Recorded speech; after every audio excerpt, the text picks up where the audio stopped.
Salut à tous. Je me donne maximum 5 minutes pour répondre à cette question-là.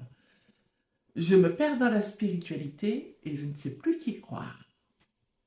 Eh bien, je comprends tout à fait cette question pour la simple et bonne raison qu'aujourd'hui, avec les réseaux sociaux, nous avons multiples choix de spiritualité, d'enseignement, de pratiques, que sais-je encore.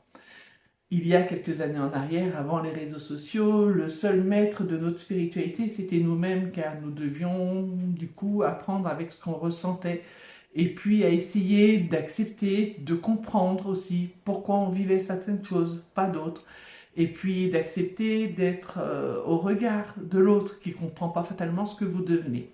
Aujourd'hui, la spiritualité, c'est un petit peu le marchand de sable, c'est-à-dire qu'on va avoir toutes les versions possibles. Attention, pour autant, toutes les versions ne sont pas justes et en même temps, toutes les versions ne sont pas fausses. Nous ne détenons pas la vérité. Personne sur cette terre ne détient la vérité. Par contre, nous avons tous en nous, chacun, un bout de cette vérité. Et peut-être que ce que vous allez me dire à un instant va me contrarier, et pourtant vous m'apprendrez une très belle leçon, l'humilité, et vice-versa. La spiritualité, elle est faite de vibrations. Elle est faite de ce que vous ressentez juste pour vous. On n'est pas là pour aller enseigner aux autres. On est juste là pour apprendre à vivre notre vie et la vivre avec un équilibre, avec des vibrations qui nous semblent familières. On est là aussi pour être en paix avec soi-même.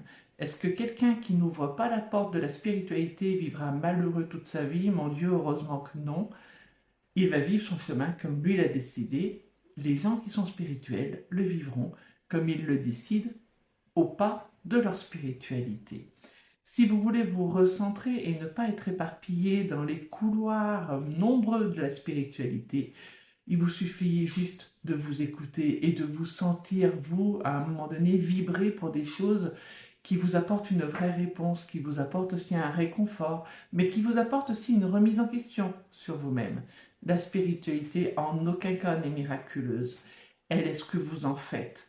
Si vous savez en faire quelque chose de serein, d'apaisant, d'équilibré, alors le miracle, c'est plutôt vous qui le faites.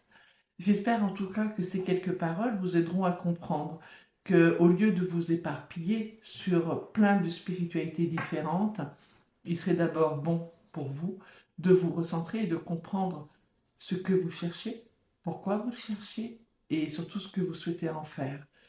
Je vous souhaite en tout cas une belle découverte sur vous-même. La spiritualité, finalement, c'est l'équilibre entre votre mental et votre esprit.